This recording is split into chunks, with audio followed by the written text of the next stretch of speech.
शुभ प्रभात विद्यार्थियों। आज हम पढ़ने जा रहे हैं हिंदी व्याकरण और आज का विषय है हमारी भाषा। जी हाँ बच्चों, आज हम पढ़ने जा रहे हैं हमारी भाषा यानी कि आवर लैंग्वेज। सबसे पहले आप इस तस्वीर को देखिए इस तस्वीर में क्या है। एक माँ अपने बच्चों से कुछ पूछ रही है। देखते हैं वो क्या पूछ रही है बच्चों से। बच्चों, तुम कहाँ जा रहे हो? माँ, हम पार्क में खेलने जा रहे हैं। तो ये माँ क्या कर रही है? अपने बच्चों से एक सवाल पूछ रही हैं। और वो क्या सवाल है? तुम कहाँ जा रहे हो? माँ ने ये सवाल अपने बच्चों से पूछा कि वो इस वक्त कहाँ जा रहे हैं। इस सवाल को सुनकर बच्चों ने जवाब दिया, माँ, हम पार्क में खेलने जा रहे हैं। है ना बच्चों, हम सभी भी तो वहाँ जाते हैं ना, पार्क में खूब मज़ा आता है। वहाँ और भी ढेर सारे बच्चे आते हैं जिनके साथ हम खूब मज़े करते हैं। तो इन बच्चों का भी मन हुआ कि वे पार्क जाकर इस गेंद से यानी बॉल से खेलें। इसलिए माँ के पूछने पर बच्चों ने सही सही उत्तर दे दिया। तो बच्चों ने उत्तर बोल कर दिया क्योंकि माँ ने भी सवाल बोलकर ही तो पूछा है। अब अगली तस्वीर को देखिए। यहाँ पे आप देख सकते हैं कि ये एक कक्षा है, एक क्लासरूम है। यहाँ पर एक शिक्षिका है जो इस बोर्ड पर कुछ लिख रही हैं। वैसे आप देखिए तो यहाँ पर शिक्षक ने क्या लिखा है, चलिए पढ़ने की कोशिश करते हैं। यहाँ लिखा है, मेरा भारत महान।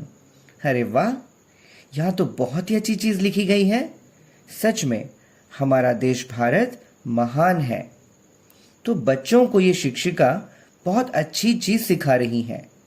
बच्चे भी बहुत खुशी से इस बात को सीख रहे हैं। मगर यहाँ पर ये शिक्षिका यानी मैडम क्या कर रही हैं? ये बोर्ड पर चॉक से कुछ लिख रही हैं। मेरा भारत महान। मैडम ने बोर्ड पर ये वाक्य लिखा। यहाँ अध्यापिका कुछ लिख रही हैं और बच्चे क्या कर रहे हैं? इस लिखी गई चीज को बड़े ध्यान से सुन रहे हैं और बाद में वो क्या करेंगे? जी हाँ, ये बच्चे इस बोर्ड में लिखी गई हर एक बात को अपनी कॉपी में उतारेंगे, जैसे कि आप अपनी कॉपियों में पढ़ाई गई हर चीज लिख लिया करते हैं।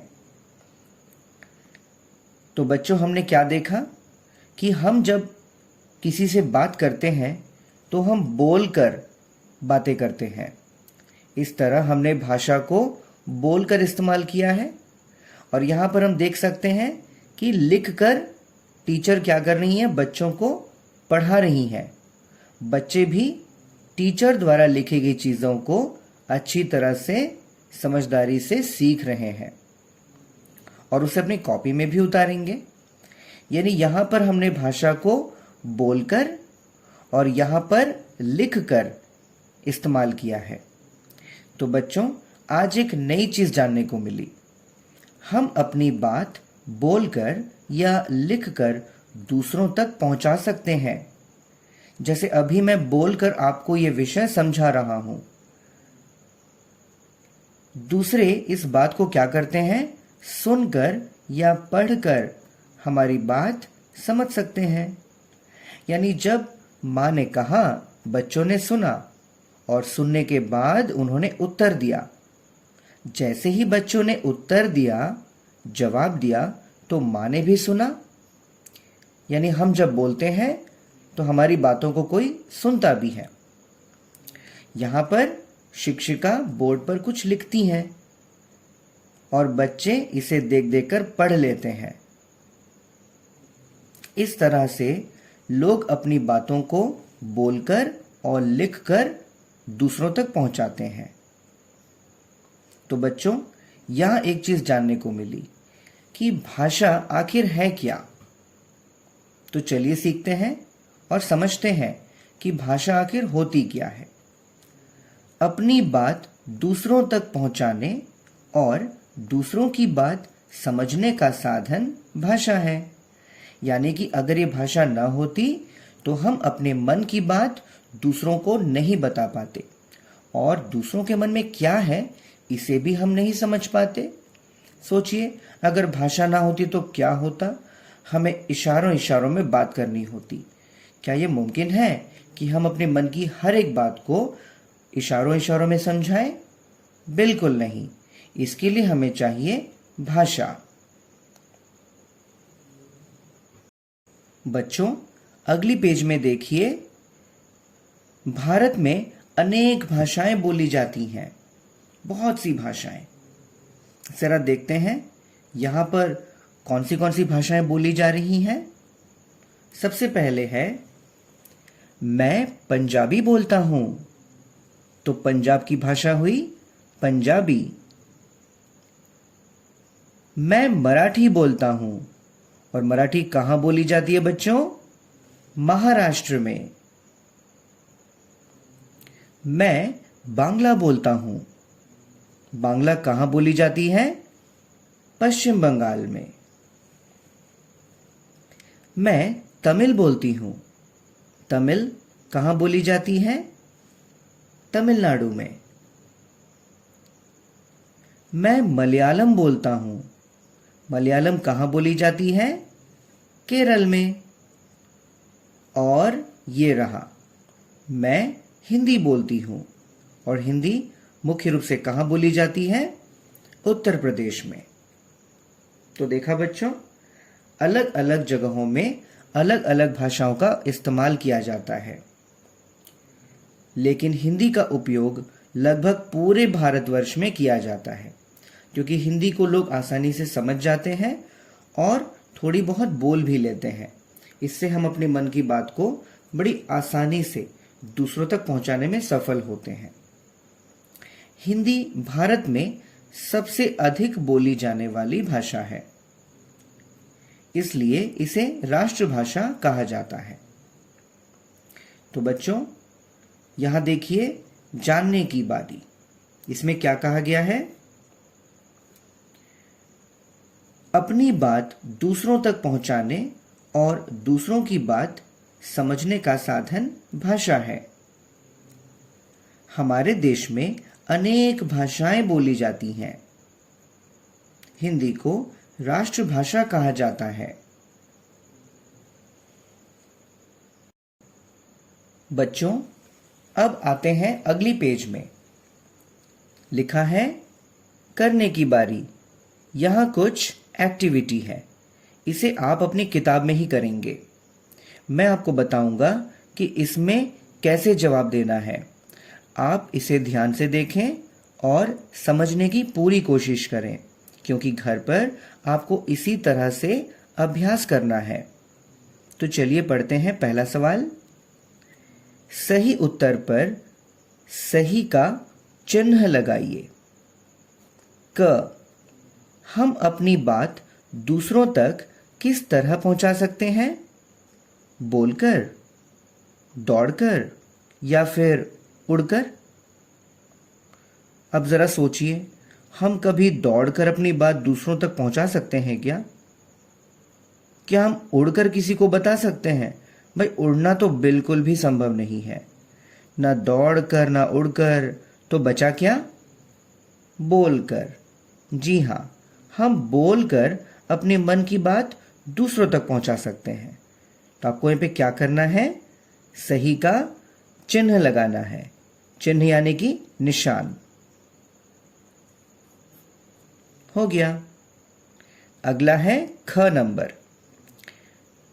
हमारे देश में सबसे अधिक बोली जाने वाली भाषा कौन सी है? याद कीजिए, हमने थोड़ी ही देर पहले पढ़ा था। पंजाबी, हिंदी या तमिल? सही जवाब है हिंदी। यहां पर आप सही का निशान लगाइए।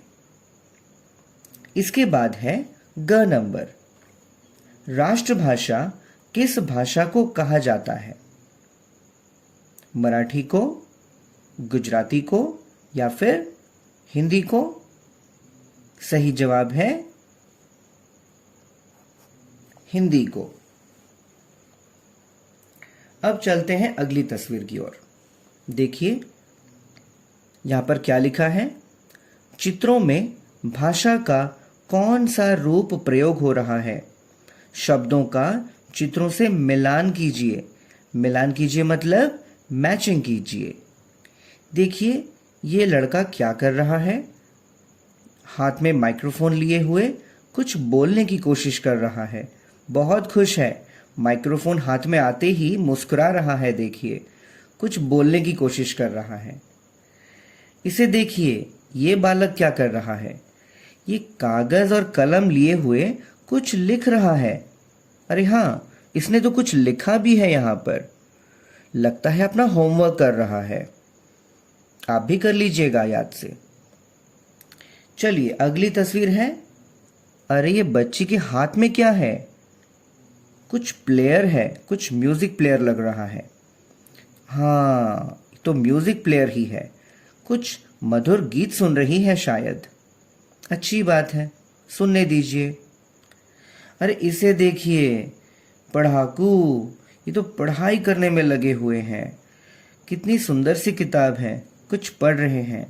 देखिए बच्चों, आपको भी ऐसे ही पढ़ना होगा, ध्यान से। चलिए बच्चों, हमने तो देख लिया है कि इन चारों तस्वीरों में आखिर चल क्या रहा है। अब हमें करना क्या है? यहाँ हमें जवाब दे दिया गया है और हमें सिर्फ मिलान करना है, यानी मैचिंग करना है। देखिए ये बालक कुछ कह रहा है माइक्रोफोन में, तो इनमें से सही जवाब क्या होना चाहिए? सुनकर, बोलकर, पढ़कर या फिर लिखकर? आपने सही सोचा बच्चों, ये बोलकर हुआ। ठीक है, तो हम इसे इससे मिला देंगे। तो ये आप करेंगे घर पर किताबों में। कैसे? मैं एक आपको करके बता रहा हूं, बाकी आपको घर पर करना होगा। इसे आप यूं मिला देंगे। अगली तस्वीर में देखिए, मैंने आपसे कहा था कि लगता है ये बालक कुछ लिख रहा है, शायद होमवर्क कर रहा है। ये तो हो गया, बचा क्या? सुनकर, पढ़कर, लिखकर। सही जवाब है लिखकर। अब इससे इसको मिला दीजिए। इस तस्वीर को देखिए, ये बच्ची कुछ गीत सुन रही है शायद। सुनकर या फिर पढ़कर? जी हाँ, सही सोचा आपने, सुनकर। यहां से यहां तक आप ऐसे मिलान कर दीजिए। अब है ये वाली तस्वीर। ये बच्चा तो पढ़ाई कर रहा है, तो क्या उत्तर होगा? पढ़कर। इसे आप यूं ऐसे मिला दीजिए। तो बच्चों, आज हमने सीखा हमारी भाषा। आप इस अध्याय को अच्छी तरह से पढ़ेंगे और मैंने आपको पहले बताया था कि पढ़ने के बाद आपको क्या करना है। इस पेज में जो चीज़ आप देख रहे हैं, इसे देख देख कर आप घर पर अपनी किताब में करेंगे। इस वीडियो को आप अच्छी तरह देखें, समझें और फिर किताब में होमवर्क करें। तो बच्चों, ये रहा आपका गृह कार्य। तो बच्चों, हम अगली वीडियो में कुछ और मज़ेदार चीज़ लेकर हाजिर होंगे। तब तक के लिए सावधान रहें, सुरक्षित रहें। अलविदा।